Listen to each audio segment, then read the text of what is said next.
Oo, dakila ka, O Diyos. At Ikaw ay tapat. Ikaw ay totoo sa lahat ng bagay, sa lahat ng pagkakataon. Ikaw ang totoong nagmamahal sa amin. At ang iyong mga pangako ay totoo. Salamat dahil Ikaw ang Diyos na tapat, nagmamahal, at andiyan palagi para sa amin. Sa lahat ng pagkakataon, oo nga, Ikaw ang Diyos na maasahan. Kaya salamat, salamat. Sa oras na ito, aming Panginoon, muli andito kami, nagpapakumbaba. Inaamin namin ang aming mga kakulangan, ang aming mga kasalanan. Patawarin mo po kami. Ipagpatuloy mo po na kami ay baguhin. Lalo mo pong palakasin ang aming pananampalataya sa inyo. Na sa lahat nga ng pagkakataon, sa iyo kami titingin. Sa iyo kami makikiusap. Sa iyo kami hihingi ng tulong. At sa lahat ng aming gagawin, Ikaw ang aming totoong sasambahin at papapurihan. Kausapin mo po kami sa umagang ito, aming Panginoon. Gamitin mo ang inyong salita, ang inyong mga katotohanan, upang malaman namin kung gaano mo kami kamahal at kung paano nga kami mamuhay dito sa mundo. Opo, aming Panginoon, andyan pa rin ang aming kahinaan, ngunit salamat dahil andyan ka, na palaging gumagabay sa amin, tumutulong sa amin, upang magawa namin ang nararapat ayon pa rin sa inyong kalooban. Kausapin mo kami, andito po kami, nagpapakumbaba. Kausapin ang bawat isa sa amin. Ito ang aming panalangin sa pangalan ng aming Panginoong Jesus. Amen.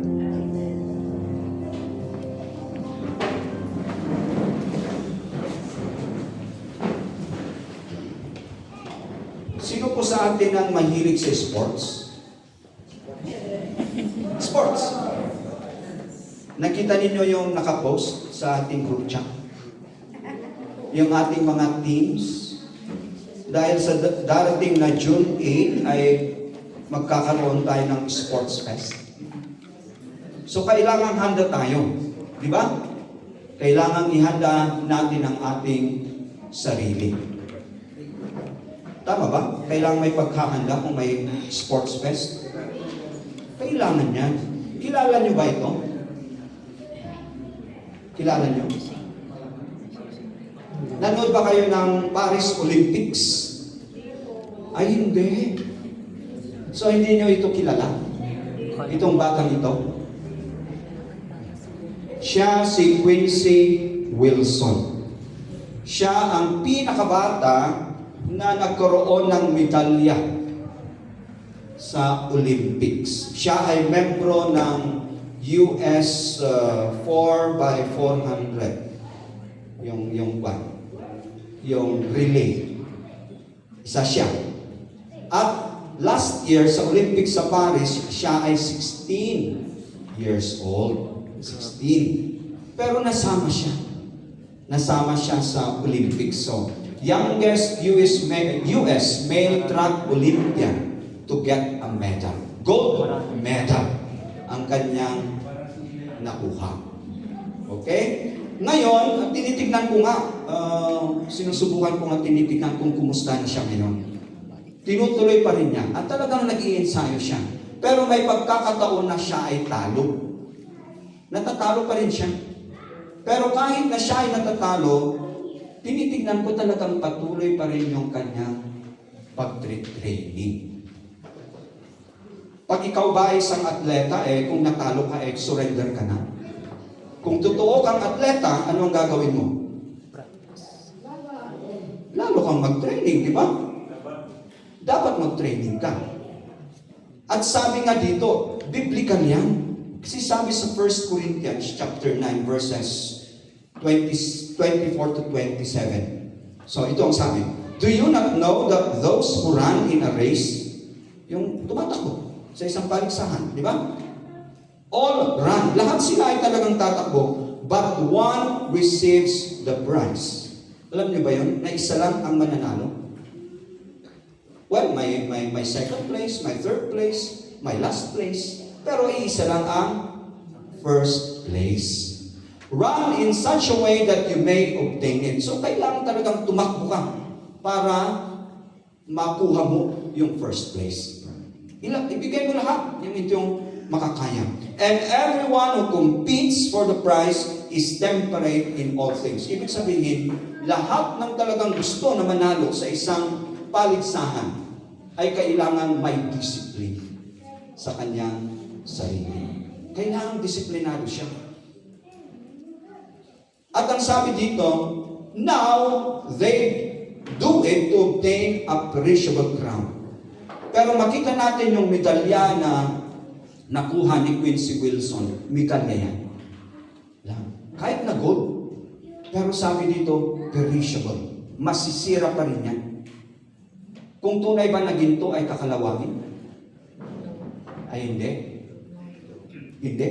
Hindi kakalawangin. Hindi ko alam kung totoong ginto yung medalya nila.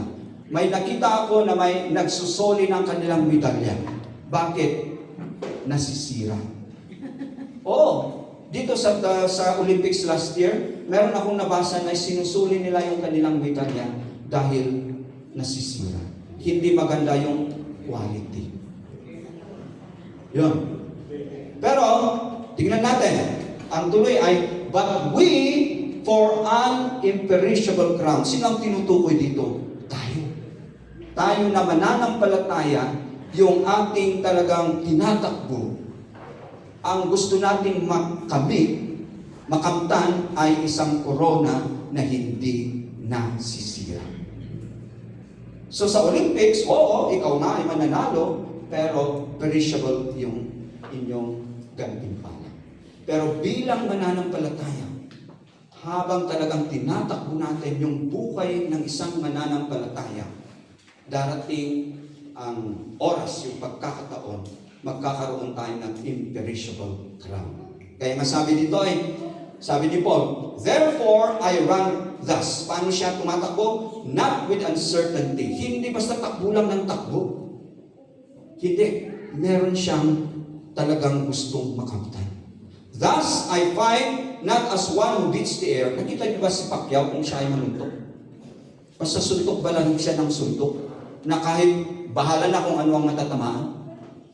Hindi. Meron siyang target, di ba? Na kailangang tamaan. So yun din. Thus I fight not as one who beats the air, but I discipline my body and bring it into subjection, lest when I have preached to others, I myself should become disqualified. Si Paul, tinawag ng Diyos para maglingkod sa Kanya. Bilang isang preacher na talagang para ipabalita yung mabuting balita. I-share yung mabuting balita. So sabi niya, pati rin ako, sa aking pag-preach, hindi kung ano-ano ang aking ginagawa. Hindi. Kagaya rin ako ng isang atleta, kailangan disiplinahin ko ang aking sarili. Upang kung ako man ay pupunta doon, maghayag ng salita, hinahayag ko kung ano yung nararapat na ipahayag. May training din siya, may discipline din siya. Ganon. So tayong mga mananampalataya, kailangan ganito rin ang ating gagawin. Hindi kung ano-ano yung ating sinasabi, kundi kailangan pag-aralan natin. At kung ano yung tama at nararapat, yun ang dapat natin sabihin. Di ba? Ganon. So last week, ito yung ating naging tema. A spiritual assessment. At nakita natin, sabi ni Paul, sa lahat ng pagkakataon, rejoice. Yun si Paul. Sabi pa niya kailangan alam natin ang mga totoo. At yung hindi totoo, kailangan i-reject natin. Kaya nga may warning, kasi meron at merong maghahayag na hindi katotohanan. At sabi niya, kailangang alam nyo at i-reject nyo yan. And then sabi niya, kahit ito ang aking katayuan. So sinabi niya kung ano yung kanyang mga achievements, kung sino siya. At talagang kung yun ang basihan, sabihin natin, saludo tayo kay Paul. Dabi? Di ba? Saludo tayo kay Paul. Bakit? Sa ika-8 araw, siya ay tinuli. Siya ay talagang nag-aral at naging isang Pariseo na alam niya kung ano yung batas. At dahil doon, yun ang pinanindigan niya at talagang pinersecute niya ang mga mananampalataya. Na talagang makita natin na talagang bigay na bigay siya. Yun ang kanyang resume. At kung yun ang magiging basihan, saludo tayo sa kanya. Pero sabi niya regard all of this as loss. Ang lahat ng aking mga nakamtan, wala yan. Loss pala yan. Wala palang may bibigay yan sa akin. Hindi pala yon ang dahilan para ako ay maligtas. Kundi ito, yung righteousness through faith. Yung ating pananampalataya sa Diyos na talagang yan ang magbibigay sa atin ng talagang titindig tayo ng tama sa harapan ng Diyos. At sabi niya at darating yung araw na may experience ko pa rin yung resurrection power ng ating Diyos. Na ako ay mabubuhay muli at ako ay magkakaroon din ng buhay na walang hanggan. Darating yan. So dito sa pagpapatuloy natin sa Philippians chapter 3 verses 12 to 16, makita pa rin natin na ipinagpatuloy ni Paul na talagang i-assess yung kanyang spiritual na katayuan. Maganda pala na sa lahat ng pagkakataon ay titignan natin, kumusta kaya yung aking katayuan? At si Paul mismo, sinabi niya sa mga verses na ito, sabi niya, not that I have already attained or am already perfected. So inaamin niya, ito ang aking mga achievements. Ito ang aking pinag-aralan. Ito ang aking mga ginawa. But everything I count loss. Wala ang mangyayari. Dahil inaamin niya, marami pa rin bagay ang kailangang makamtan niya. Marami pa. At hindi pa rin siya ganap bilang isang mananampalataya. Okay? May ibang preacher doon Huwag niyo silang pakinggan. Dito tayo. Okay? Kahit na lumalakas yung kanilang boses, lumalakas din yung aking boses. Okay? So, ganun lang yan. Not that I have already attained or am already perfected. Inaamin ni Paul, ganito pa rin ako. Marami pa rin kailangang mabago sa akin. Hindi pa rin ako perfecto. Pero anong sabi niya? But I press on, that I may lay hold of that for which Christ Jesus has also laid hold for me. I do not count myself to have apprehended, but one thing I do, forgetting those things which are behind, reaching forward to those which are ahead, I press toward the goal for the prize of the upward call of God in Christ Jesus. And then sa 15 and 16, therefore let us, as many as are mature, have this in mind. Ano daw yung dapat nating ilagay sa ating isipan? Itong mga sinabi ni Paul tungkol sa katotohanan. Okay? Titignan natin yan mamaya. And if in anything you think otherwise, salamat, sabi dito, God will reveal even this to you. Nevertheless, to the degree that we have already attained, let us walk by the same rule, let us be of the same mind. So balikan natin ang verse 12. Sabi dito, not that I have already attained or am already perfected. Hindi ko pa rin nakamtan ang mga bagay nito, yung sinasabi niya sa mga previous na verse. At hindi pa rin ako ganap bilang isang mananampalataya. Inaamin niya yung kanyang status bilang isang mananampalataya. Ako, pag talagang tinitingnan natin yung mga verses na ito, nung tinitingnan ko to, talagang ang dami pa. Ang dami pa sa aking buhay. Ang kailangan mabago Marami pa rin akong dapat matutunan. Malayo pa ako. Malayo. At sabi niya, but I press on. Nagsusumikap, nagpapatuloy ako upang makamtan ko kung anuman ang layunin, ang dahilan ng pagkatawag ni Hesus Kristo sa akin. Ipinagpapatuloy ko, nagsusumikap ako, I press on. Kagaya nga ng sabi natin, si Quincy Wilson, oo, may mga pagkakataon na siya ay talo, pero tuloy-tuloy pa rin yung kanyang training. He presses on, na talagang idisiplina niya yung kanyang sarili, upang eventually ay talagang masustain niya yung kanyang pagiging isang atleta. And then inulit ito sa verse 14, I press toward the goal for the prize of the upward call of God in Christ Jesus. Iba namang term yung ginamit sa Tagalog eh. Sa isa, nakita ko nagpapatuloy, nagsusumikap, dito naman, nagpupunyagi. So pareho, I press on. Talagang tuloy-tuloy, ginagawa ko yung nararapat kong gawin. Nagsusumikap ako, binibigyan ko talaga ng oras, ng effort na gawin ko ito upang makamtan ang gantimpala ng pagkatawag ng Diyos sa pamamagitan ni Kristo Jesus, ang buhay na nasa langit. Kaya sa umagang ito, binigyan natin ng title yung ating pag-usapan, Press Toward the Goal. Press Toward the Goal. Ang tanong, meron ba tayong mga gustong makamtan sa buhay? Meron ba tayong mga plano, mga goals sa buhay? Meron? Meron. Hindi pwedeng wala, di ba? At meron yan. Sana darating yung araw, ganito rin ako. Di ba? Meron yan. Sana, pag nag-apply ako sa trabaho ito, makukuha ko. So meron yan. Pero hindi, dito makikita natin, hindi lang hanggang, sabihin natin, hanggang plano lang. Hindi lang hanggang ninanais ko. Hindi, sabi dito, press on. Press on. Sabi dito. So, ang press pala, sabi dito, tinignan ko rin yung Greek term nito ay dioko. Dioko. Na talagang we pursue. If you pursue something, ano ang gagawin mo? Pag meron kang pinupursue. Di ba? Hinahabol mo. Hahabulin mo.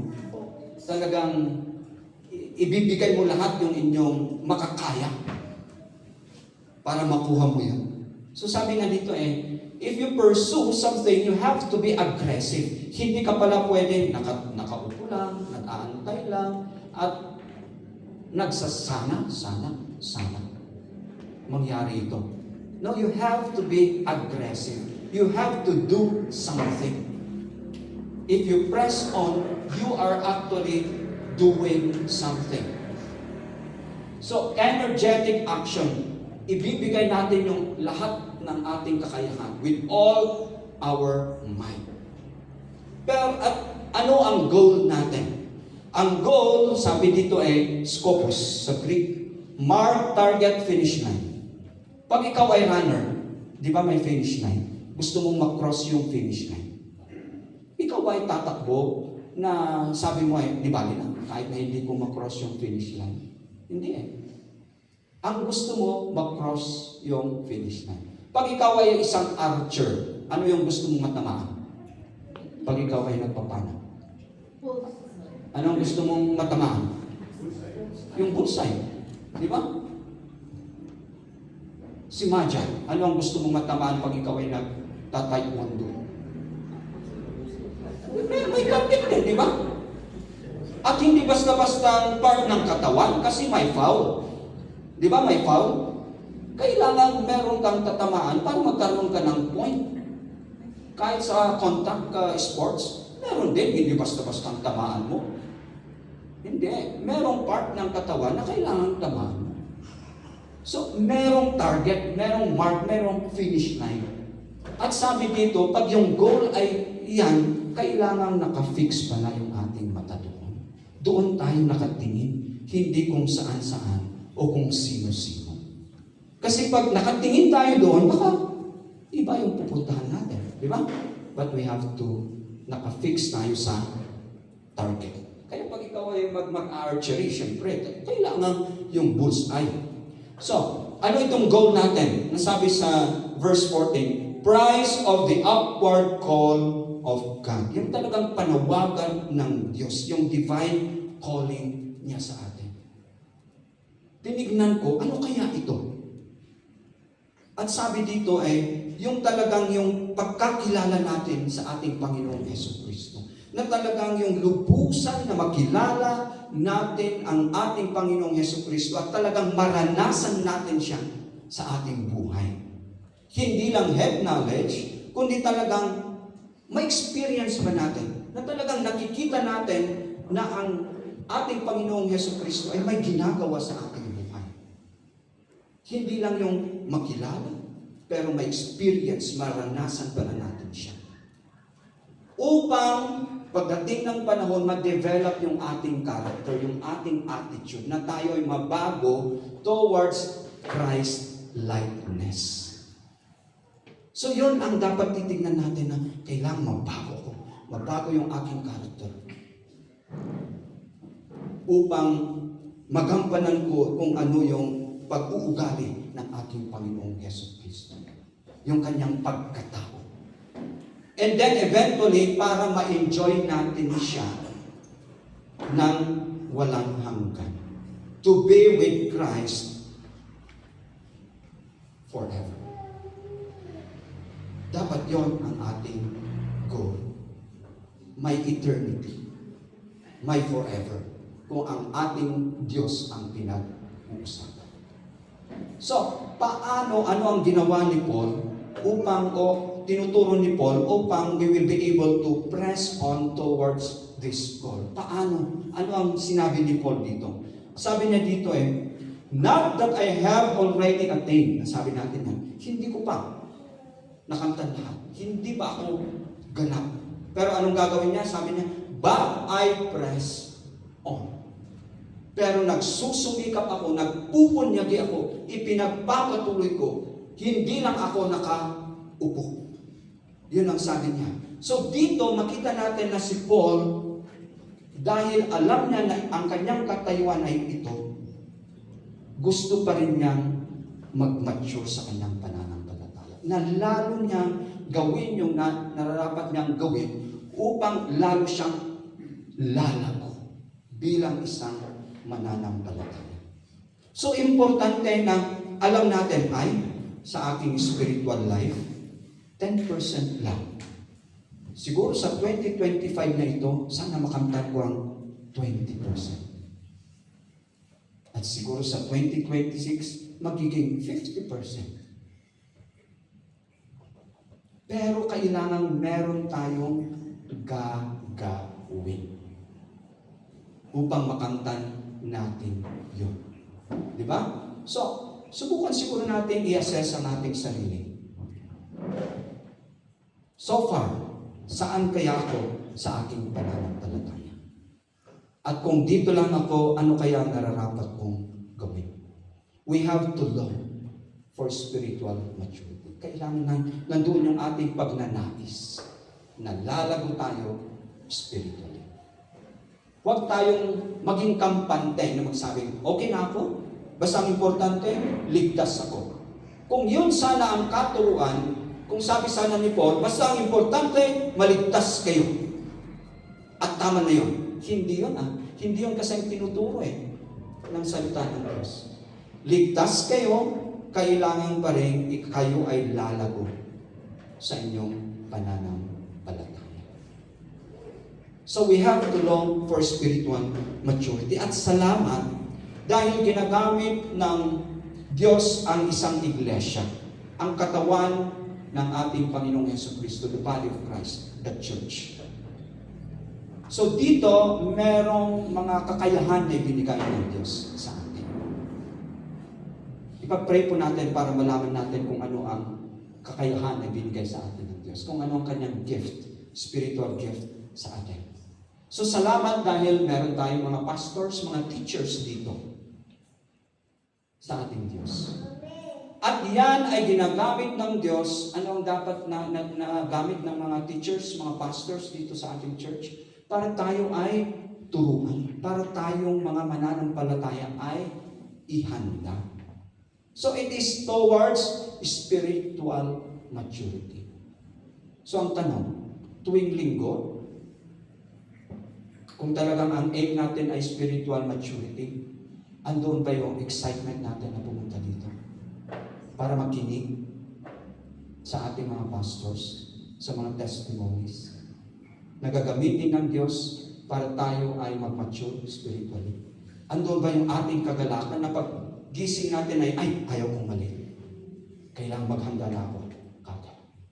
Kailangan nandun ako on time. Marka yan ng ating spiritual maturity. Kailangan. Kasi yan eh. Kaya minsan, pag ina-assess ko rin, meron ba akong nagawa sa church? So far, ano kaya ang aking nagawa? Alam nyo, tuwing nandito ako ng linggo, pagdating ko, si Brother Fernando nandito. On time. And then, 8:30, kailangan mag-umpisa yung Bible study. Wala pa rin dumarating. And then 9 o'clock, hindi pa rin tayo nag-umpisa. Kaya sabi ko, failure yata ako. Na kami na nagtuturo, na nagre-remind kung ano yung dapat nating gagawin. Pero kahit na ganun, kailangan ipagpatuloy natin. We have to press on. So, ang purpose niyan ay equip tayo, magkaroon tayo ng isang pananampalataya, lalo nating makilala ang ating Panginoong Jesucristo, lalago tayo bilang mga mananampalataya upang kung may marinig tayo na mga maling katuruan, hindi tayo basta-basta malinlang. At eventually, for us to attain the full measure of Christ's stature, yung Christ likeness.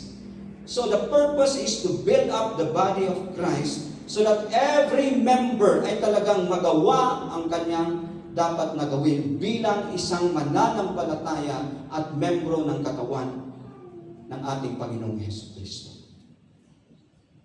Na ang ating Panginoong Jesucristo, siya ang pinuno natin. So we have to long for spiritual maturity. And then secondly, sabi dito, brethren, I do not count myself to have apprehended. So, inulit, hindi pa rin ako ganap. Hindi ko pa rin narating yung dapat kong marating. Hindi ko pa rin nakuha yung dapat kong kunin. Marami pa. But one thing, pero meron akong isa na dapat gagawin. Ano dito? Forgetting those which are behind. Forgetting those which are behind. Lahat tayo, merong nakaraan. Di po ba? Meron tayong nakaraan. Ako, meron akong nakaraan kung ano yung buhay ko noon. Pero sabi ni Paul, kalimutan na natin yung mga nakaraan. Huwag tayong mabuhay sa nakaraan. Huwag tayong sinasabi, sana noon ganito ang ginawa ko. Sana sinunod ko yung payo ng aking mga magulang. Sana, puro sana. Na talagang iniisip natin yung ating nakaraan at sinasabi natin sana, sana, sana, sana.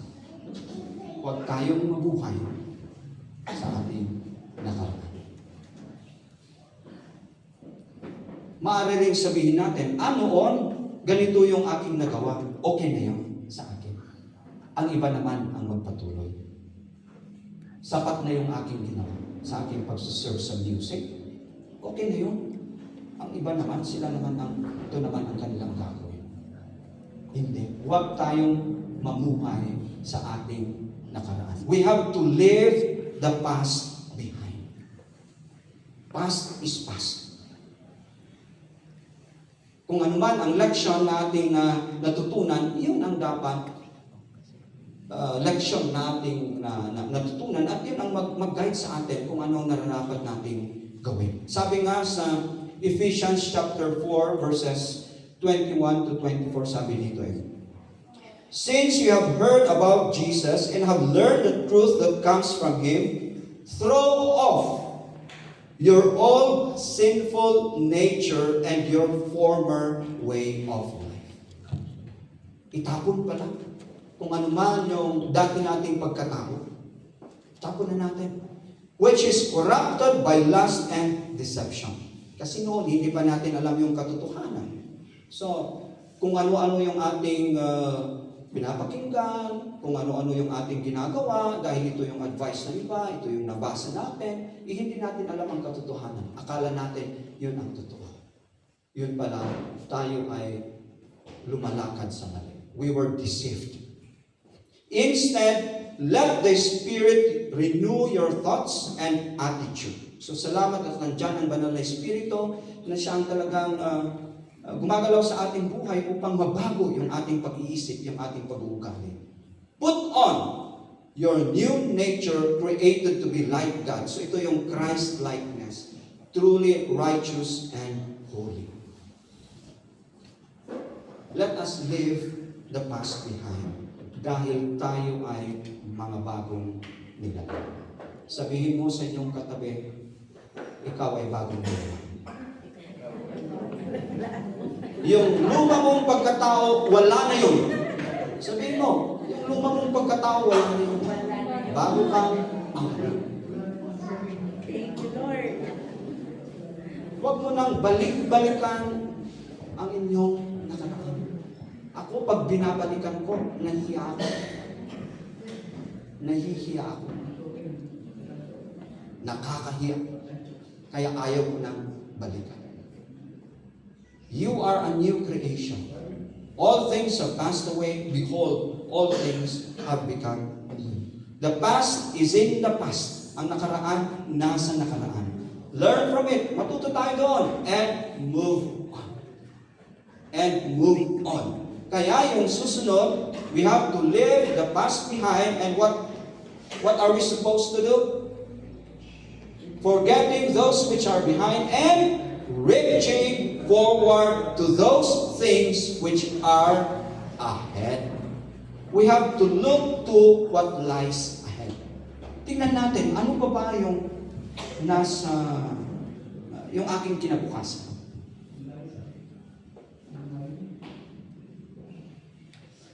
Yung mga senior ba, ano yung parang nakikita pa natin? Hindi nga. Di ba? Meron pa rin yan. Meron pa rin yan. Hindi natin sabihin, matanda na ako. Okay na ako. Ganito na lang ako. Hindi. Tuloy-tuloy yung ating pagnanasa para maging spiritually mature. Si Brother Fernand, masasabi ba niya na sa edad kong ito, sa tagal ko ng bilang isang Kristiyano, ako na ay ganap? Hindi ko alam kung masasabi niya. Pero meron at meron pa rin kulang. Di ba? Meron pa rin yan. Tignan pa rin natin. Di lalong-lalo na itong mga bata. Marami pa yan. Marami. We have to look to what lies ahead. Ano pa ba yung maaaring mangyari sa atin bilang isang mananampalataya? Ano pa ba ang kulang sa akin? Ano pa ba ang pwede kong magawa? Dito sa church na ito, nakikita ko sina pastor, wala, tumatanda na yan. Eventually, mawawala na yan. Pero sigurado nandito pa rin ako. Ano kaya ang magagawa ko? Ano ang pwede kong gawin? At kung yan ang ninanais natin, di ba? Mature. Then sabihin natin, we have to train ourselves. Kailangan disiplinahin ang ating sarili. Upang sa susunod, sila daw na nakatayo dyan, wala yan. 10 years from now, 15 years from now, ako na ang nakatayo sa harapan. Amen. Ako ang naghahayag ng salita ng Diyos. Dapat ganun. Tignan natin. Meron at meron tayong magagawa. Sabi nga dito You were raised with Christ. Tayo ay binigyan ng bagong buhay. Tayo ay nabuhay muli sa pamamagitan ng ating pananampalataya sa ating Panginoong Jesucristo. Seek those things which are above where Christ is. Sitting at the right hand of God. Set your mind on things above, not on things on earth. Saan tayo nakatingin? Sa ating buhay Kristiyano. Bilang isang mananampalataya. Binibigyan pa rin pa natin ng mas kahalagahan ang mga panlupang mga bagay. O yung makalangit.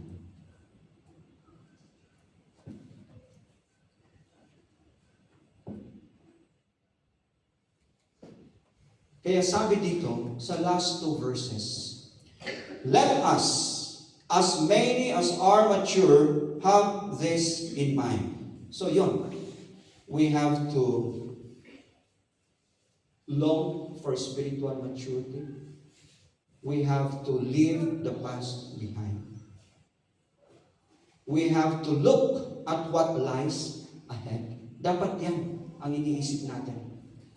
And if anything you think otherwise, God will reveal even this to you. At kung meron mang kulang, meron mang hindi, baka mali yung ating kaisipan o yung ating nalalaman, salamat, andyan ang Diyos.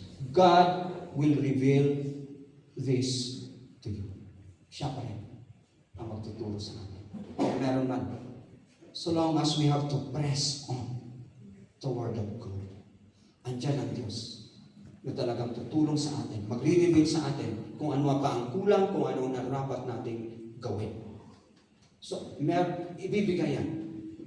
I-reveal yan sa atin. Pero sabi dito, nevertheless, to the degree that we have already attained, let us walk by the same rule, let us be of the same mind.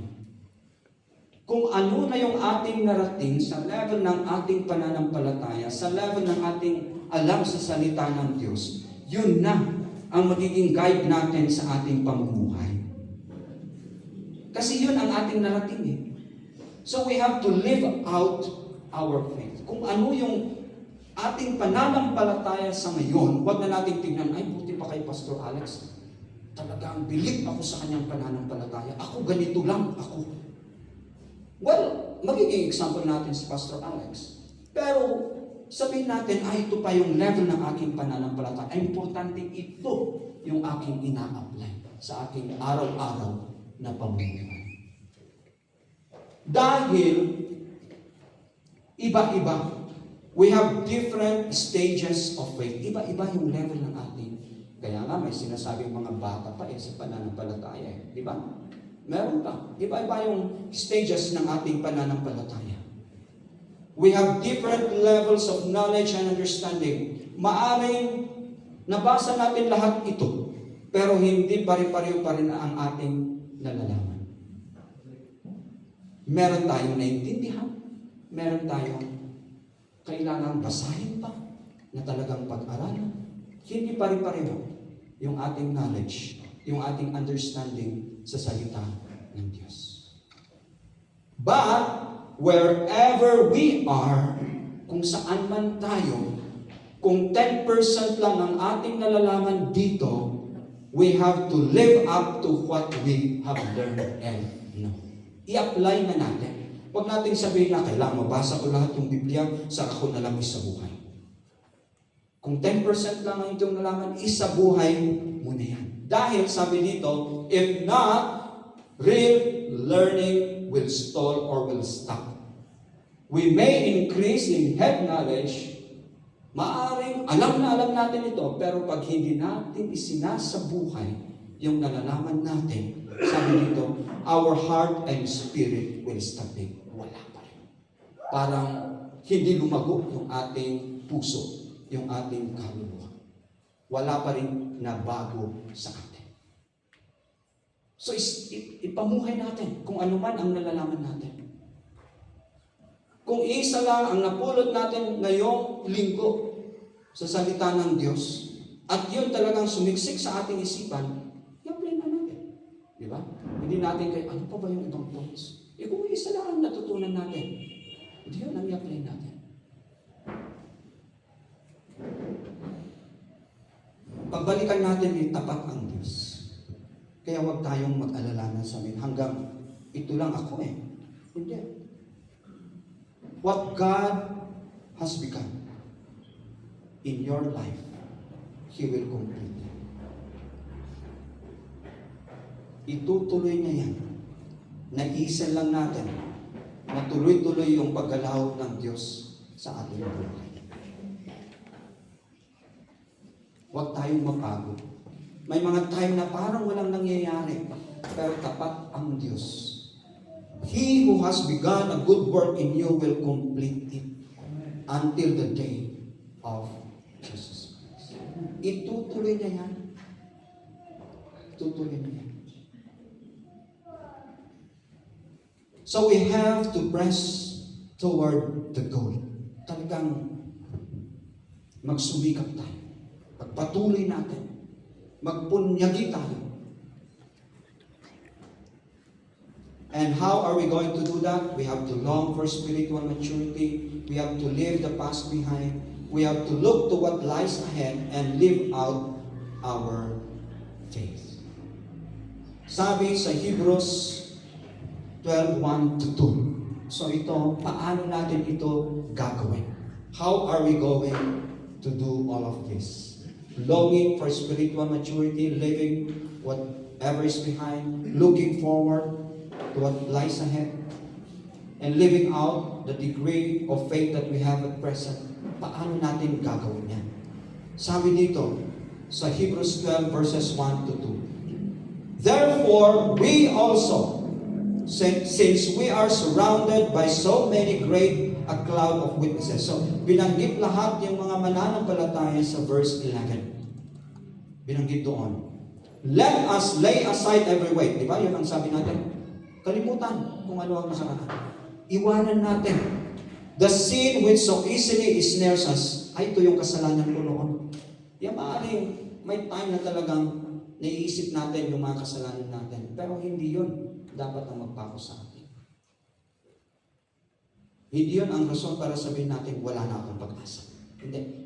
The sin which so easily ensnares us. And let us run with endurance the race that is set before us. Tuloy-tuloy yung ating pagtakbo. Ibigay natin lahat ng ating makakaya. Looking unto Jesus, the author and finisher of our faith. So as we look at that mark, the target, the finish line, as we fix na talagang point, si Jesus, yung dapat natin tinitin. Sa Kanya tayo titingin. Hindi sa amin, hindi sa inyong katabi. Kay Jesus.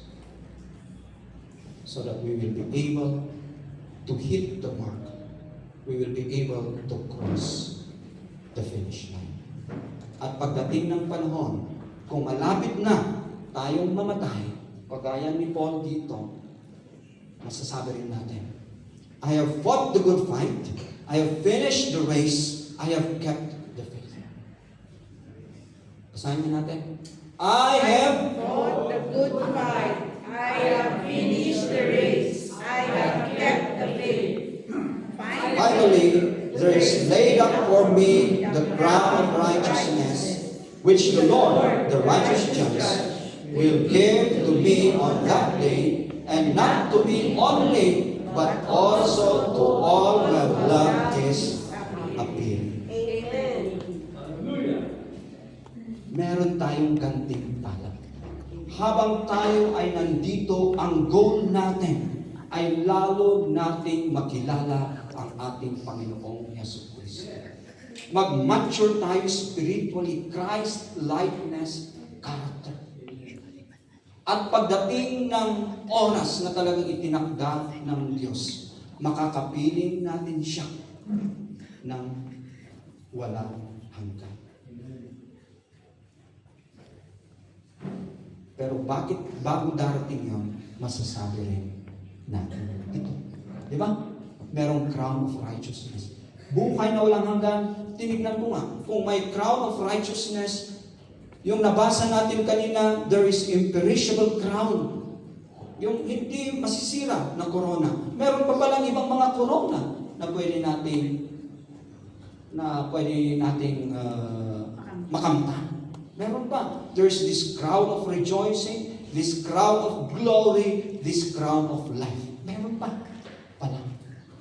Gusto niyo bang magkaroon ng corona? Hindi lang buhay na walang hanggan? Gawin natin. Press on toward the goal. Press on toward the goal. Ako, nung bago-bago ako, sabi ko, di bali na. Ligtas naman ako eh. Okay na yun. Kung meron bang position sa langit na janitor, kahit ako yung janitor, okay na ako. At least may buhay ako walang hanggan. Sapat na yun sa akin. Pero hindi yon ang katuruan ng Diyos. Hindi natin basta sabihin, okay na ako at meron akong buhay na walang hanggan. Hindi. Sabi ni Paul, press on toward the goal. Meron pa pala. Nakamtan na natin yung buhay na walang hanggan, pero kailangan tuloy-tuloy yung buhay bilang isang mananampalataya. Huwag tayong maging satisfied kahit janitor. Okay na ako. Let us press on toward the goal and eventually we will receive these crowns. A crown that will never perish, the crown of righteousness, the crown of rejoicing, of glory and of pagnasa po namin. Aming Panginoon, maraming salamat po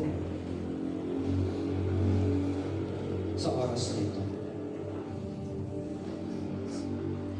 Maraming salamat po dahil nakita namin ang katotohanan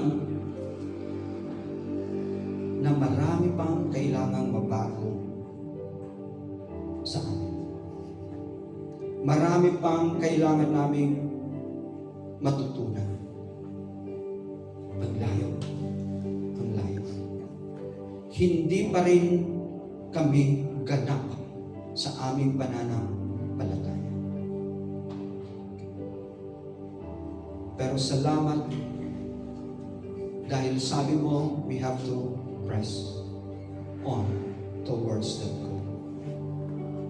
Na lalo ka namin makilala, lalong titibay ang aming relasyon at pananampalataya sa inyo. Na sa pagdating ng panahon ay makakasama ka namin ng habang panahon. At meron kaming mga korona na matatanggap. Meron pala. Tulungan mo po kami, aming Panginoon, upang magawa namin yung nararapat namin gawin. Ipaalam mo po sa amin kung meron kami mga pagkukulang, meron pa rin kailangan mabago sa aming pagkatao, sa aming pag-uugali. Tulungan mo po kami upang magkaroon kami ng talagang pagnanais na lalong nabasahin at lalong unawain ang inyong salita. Na huwag kaming maging contented sa mga lingguhang itinuturo ng mga pastors. Pero nandoon yung aming pagnanasa, pagpapatuloy, pagpupunyagin na lalo kang makilala. Dahil sabi mo nga, pag lalo ka namin makilala, ay talagang makikita namin yung pag-develop ng aming character. Opo, aming Panginoon, andoon yung aming pagkukulang at sa oras na ito kami ay humingi ng kapatawaran. Patawarin mo po kami sa aming mga kasalanan, sa aming mga pagkukulang, at baguhin mo po ang aming ugali upang gawin namin yung nararapat ayon pa rin sa inyong mga kapwa.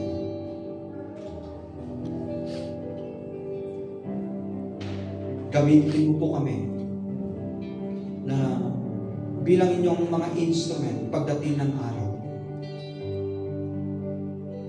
Na hindi lang kami nakaupo, kundi darating yung panahon na kami rin ay tatayo sa harapan at kami ang naghahayag ng inyong salita.